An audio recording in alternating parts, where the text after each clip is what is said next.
নমস্কার, আপনাদের প্রত্যেককে আমার নতুন আরেকটি ব্লগে স্বাগত জানাই।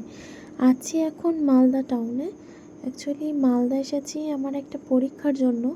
সকালেই এসেছি, তো ফেরার পথে স্টেশনটা এত সুন্দর লাগছে, মানে এত লাইট চারিদিকে। যখন এলাম তখনই মালদা স্টেশনের অ্যাপিয়ারেন্সটা এত ভালো লাগলো। ভেবেছিলাম যে যাওয়ার সময় যদি সম্ভব হয় বা সময় থাকে হাতে, তাহলে অবশ্যই একটা ভিডিও রেকর্ড করব এবং আপনাদের সঙ্গে সেটি শেয়ার করব। তো আমাদের ট্রেন, তো এখন আমরা যে ট্রেনে যাব ভেবেছিলাম ব্যাঙ্গালোর এক্সপ্রেস, সেটা এখন 3.5 ঘন্টা লেট। এবং তার আগে আরেকটি এক্সপ্রেস আসছে, যেটি ধরুন ওই বোলপুরে দাঁড়াবে, বোলপুর স্টেশনে দাঁড়াবে। তো সেই কলকাতা যোগবাণী এক্সপ্রেসেই আমরা যাব। আমাদের হাতে কিছুটা সময় ছিল, তাই টিকিট কেটে নিয়ে স্টেশন যাওয়ার সময় ভাবলাম এক টুকরো ভিডিও করে রেখে দিই, সেটা স্মৃতি হিসেবে থেকে যাবে। এত সুন্দর লাগছে স্টেশনটা চারিদিকে, স্টেশনের অ্যাপিয়ারেন্সটা, স্ট্রাকচারটা এত সুন্দর। আর সবথেকে বড় কথা, আমি একটা প্লাস পয়েন্ট দেখলাম, প্রত্যেকটা কিছু কিছু স্টেশন, যেমন বর্ধমান স্টেশন বলুন, বোলপুর স্টেশন বলুন, আশপাশটা ভীষণ নোংরা, কিন্তু মালদা স্টেশন এত নিট অ্যান্ড ক্লিন, ভীষণ সুন্দর, খুব পরিষ্কার পরিচ্ছন্ন। এটা একটা পজিটিভ দিক দেখলাম। এত সুন্দর লাগছে চারিদিকটা দেখতে। পরিষ্কার পরিচ্ছন্ন যে কোনো জায়গায় দেখবেন অন্যান্য জায়গার থেকে ভীষণ সুন্দর লাগে। তারপর আবার কোনো স্টেশন যদি এত সাজানো গোছানো, এত লাইট দেওয়া হয়, তাহলে তো সেটা আরও ভালো লাগবে। ভীষণ সুন্দর লাগছে। আর লোকের সমাগমটাও অ্যাকচুয়ালি অনেকটাই কম।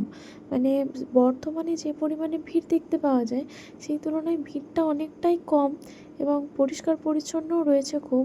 এবং রেল লাইনগুলোর চারপাশটাও এত পরিষ্কার পরিচ্ছন্ন। সবথেকে সুন্দর জিনিস একটা দেখলাম যে মালদা স্টেশনের ভিতরে একটা সুন্দর মা কালীর মন্দির রয়েছে। সেই মন্দিরে নাকি প্রত্যেক দিন সন্ধ্যেবেলা আরতি হয়, পুজো হয়। এত ভালো লাগলো দেখে, ওটা একদম দেখে মন জুড়িয়ে গেল।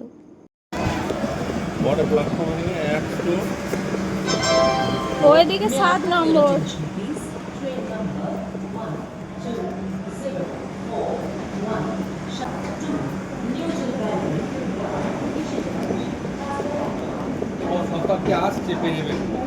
ও এইখানে দাঁড়াবে না, যাবে নীল জলপাই। ও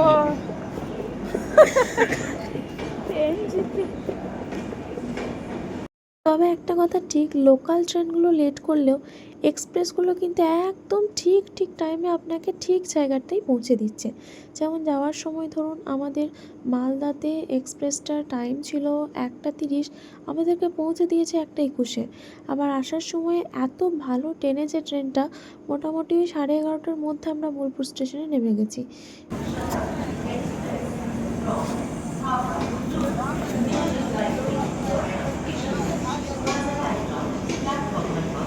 চলুন তাহলে ব্লগটা আজকে এখানেই শেষ করছি। দেখা হবে পরের কোনো ভিডিওতে।